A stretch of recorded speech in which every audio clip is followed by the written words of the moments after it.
बड़ी आग है थारे अंदर। वाकई अगर थारे चेहरे पे दाग ना होता ना तो रणवीर जिंदगी भर थारा गुलाम होता। पर मैं हूं ना, ऐसी सोच रखने वाले का मैं अच्छी तरह ख्याल रखूं। के अब क्या कर दिया छोरी ने आते ही?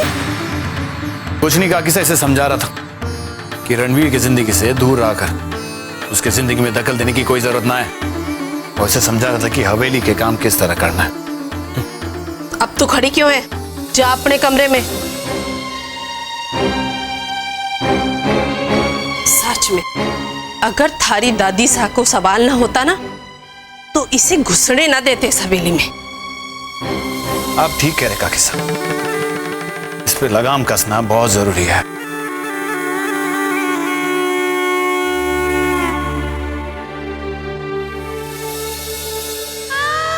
जीजी, जीजी मैं ऐसा ना कर सकूं। कुंवर साहब ने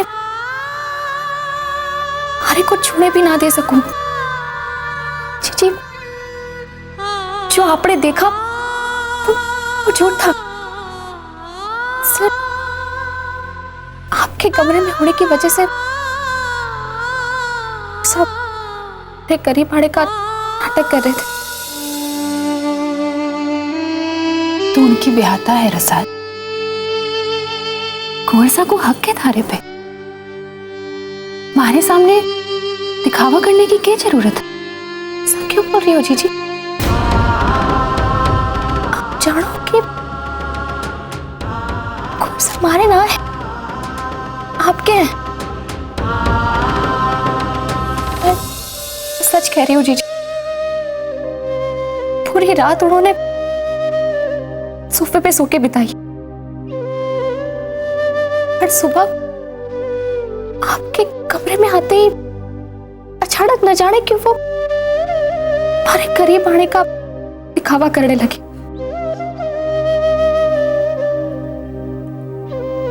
इतनी बड़ी हवेली में रहने वालों के दिल इतने छोटे होते हैं, ये सोचकर भी हैरानी हुई। ये देखिए तो कैसे जगह लाकर रख दिया है आपको। जीजी, मैं इस वास्ते तो यहाँ आई थी कि मैं यहाँ महारानी से रहूं, और आप जिनको इस हवेली में पींदड़ी का हक है वो एक कोठरी में रहे। तुम्हारी बहन, थारे को पता तो है ना, हमारे को हवेली वालों ने दासी के रूप में ही स्वीकार किया है, और शायद शिवजी महाराज ने भी हमारी यही प्रार्थना स्वीकार की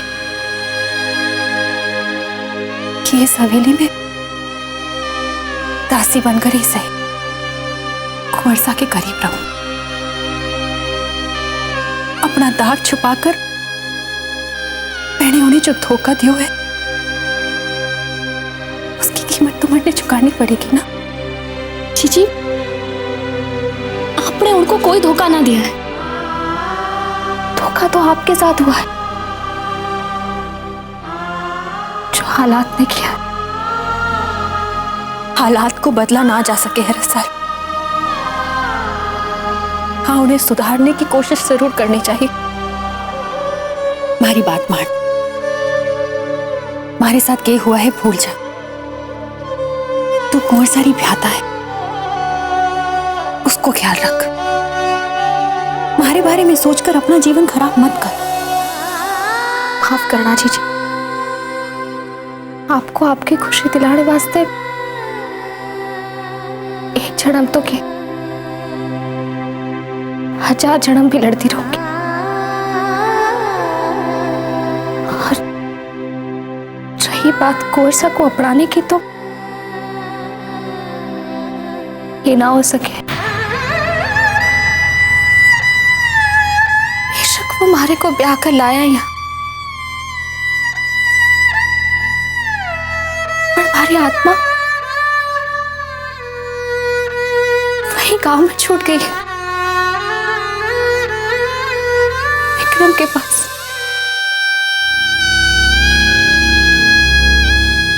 जिसे मैं बचपन से प्यार करती रही, उससे तुम्हारा इस जन्म में मेल ना हो सका, तो मरते दम तक मैं कुंवर सा के करीब जा सकूं, ऐसा ना हो सके, ना हो सके जी।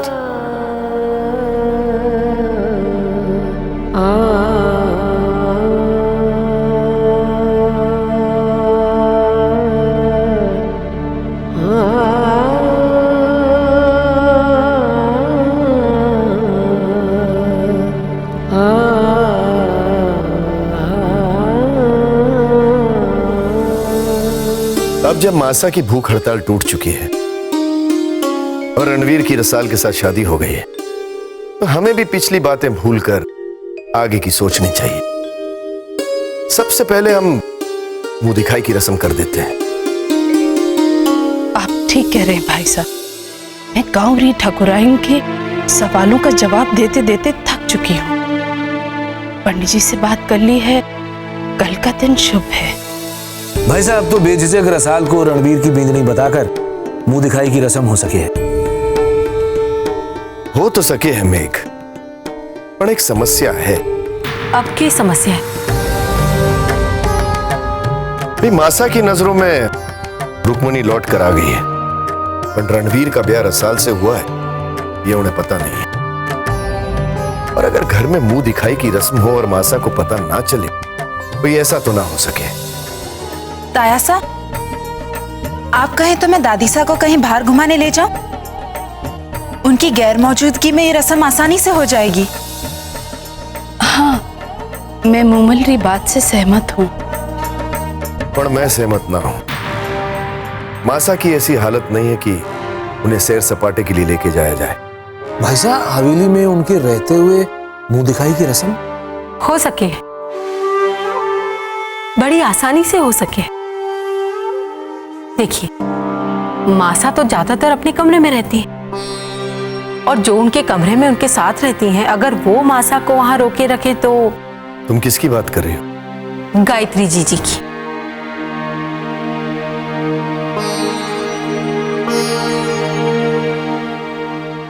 वैसे भी वो इन सब कामों में बड़ी माहिर है ना। हमारा मतलब यह है कि गायत्री जीजी मासा की बड़ी प्यारी है। अगर गायत्री जीजी उनके कमरे में रहेंगी तो मासा अपने कमरे से बाहर ना आएंगी।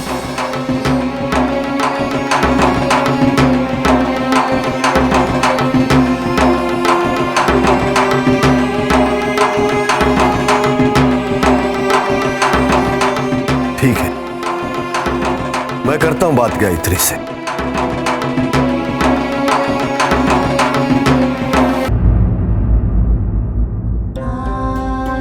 मैं आपकी आज्ञा का पालन करूंगी। मन में बड़ी खुशी हुई गायत्री कि तन्ने बेझिझक मारी बात मान ली। थारी यही खासियत है कि मैं थारे पर भरोसा करूं।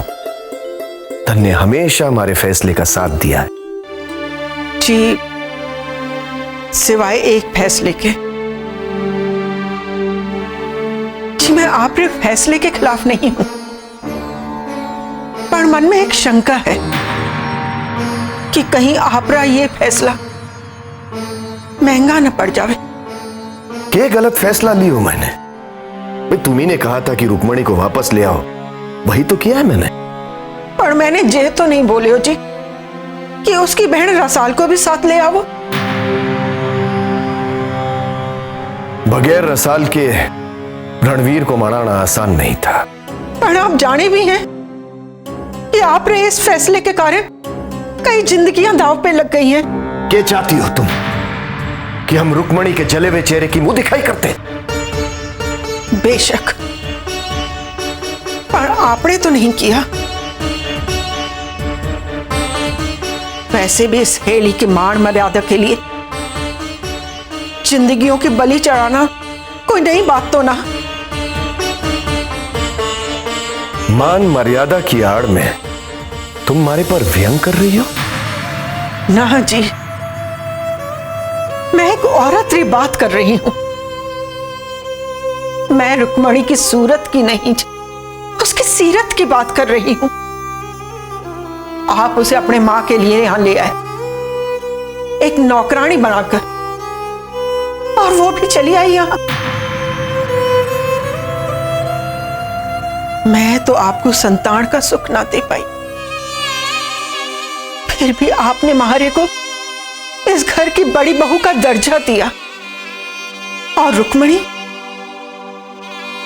इस घर की बींदड़ी होकर भी नौकरों की कोठरी में रहती है, महासा के सामने बहू होने का हक पूरा करती है, अपने पति और बहन की सेवा करती है। किस लिए? इसलिए ना कि उसने अपनी सूरत को रणवीर के सामने छुपा के रखा। उसकी इसी सीरत के कारण मैं उसके सामने अपने आप को छोटा पाती हूं ठाकुर साहब।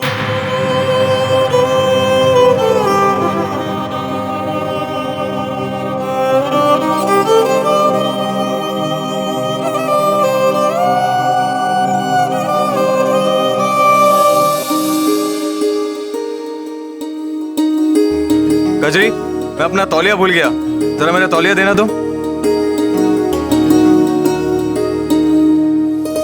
आज जल्दी दे।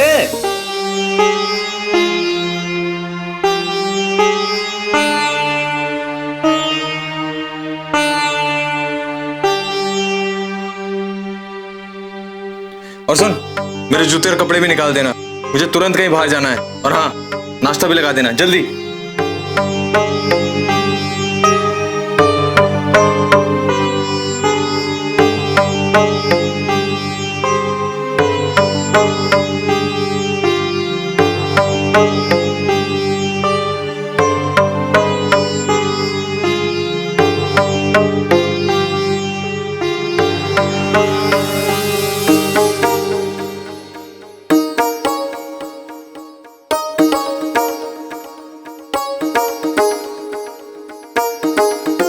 कजरी तो अभी तक गई नहीं।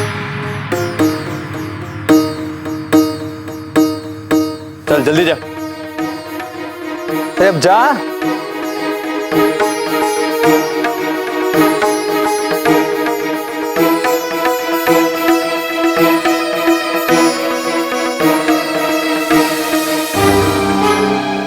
अब मैं बाद में आती हूँ। ये देखो, कजरी ने मेरी पूरी शर्ट खराब कर दी।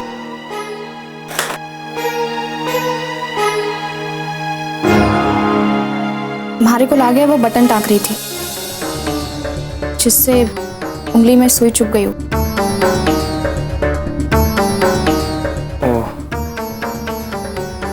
कमाल है, मैंने ध्यान ही नहीं दिया और बेकार में उसे 4 बातें सुना दी। यार, मिलेगी तो सॉरी बोल दूंगा। अब तुम यहाँ क्यों खड़ी हो? जाओ, मुझे कपड़े पहनने हैं। मारे को भी आपको देखने का कोई शौक ना है। आपने रोका तो रुक गई।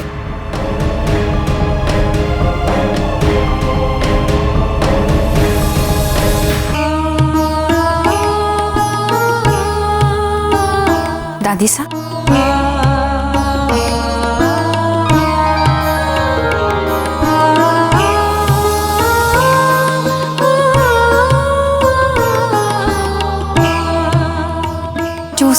जूस तो मैं बाद में पी लूंगी। मैंने ये बता, तूने ये पहन के रखा है? वो दादी सा, घर को काम करने के लिए जरूरी तो ना है कि मैं हर वक्त सजी धजी रहूं। क्यों? चाकरों का अकाल पड़ गया है जो थारे को घर के काम करने पड़ रहे हैं? क्यों? घर की बींदनी को घर को काम करने में अठे पाबंदी है के? थारे इस जवाब से तो मैं भी लाजवाब हो गई। मैं जब ब्याह कर यहाँ आई थी तो मैं भी थारी तरह सादा कपड़े पहनकर घर के काम किया करती थी। खानदान चाहे जितनों भी बड़ो क्यों न हो, पर हर लड़की को ये गुण अपने मायके से मिलता है।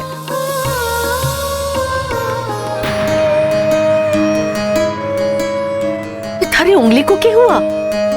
वो दादी सा आपके पोते के कमीज के बटन टाक रही थी, सुई उंगली में चुभ गई, पर आपके पोते ने मारे को कमरे से बाहर निकाल दिया।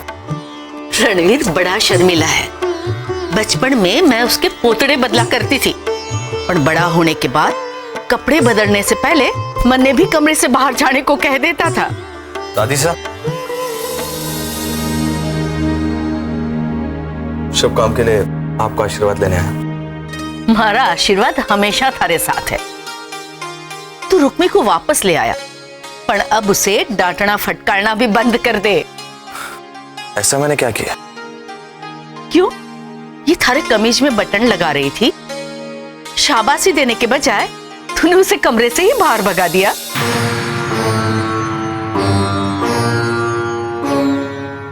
इसको किसने कहा था बटन लगाने के लिए? मेरे पास और भी कपड़े हैं ना। चलता हूं। खुश रह बेटा। दादी साहब आप जूस पी लो, मारे को और भी काम करना है। अच्छा बाबा, पीती हूँ।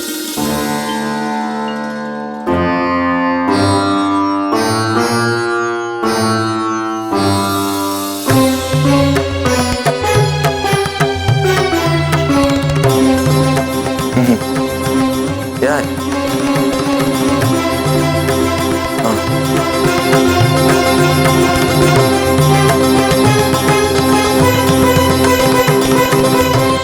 तुम्हें नाश्ता लगाने की क्या जरूरत है? घर के सारे नौकर चाकर कहाँ हैं? सब कुछ ना कुछ काम में लगे। और वो तुम्हारी जीजी, उसे तो दादी साहब से कपशर लगाने से फुर्सत ही नहीं है। जी वो मैं दादी साहब को जूस देने गई थी। तुम्हें किसने कहा था मेरी शर्ट में बटन टांगने के लिए? जी जी वो बटन आप टांग रही थी। और नहीं तो क्या, अच्छी खासी मेरी शर्ट खून लगा के खराब कर दी। खबरदार जो आइंदा मेरे कमरे में गई तो। जी पर हमारे को हुक्म हुआ है कि मैं सबसे पहले आपकी सेवा करूं। अरे नहीं चाहिए तुम्हारी सेवा, बात समझ में आती है? और ये अपना जला हुआ चेहरा क्यों छुपा रखा है? अब किसे बेवकूफ बनाना चाहती हो तुम? इस हवेली में सब तुम्हारी सच्चाई जानते हैं। चलो हटाओ इसे।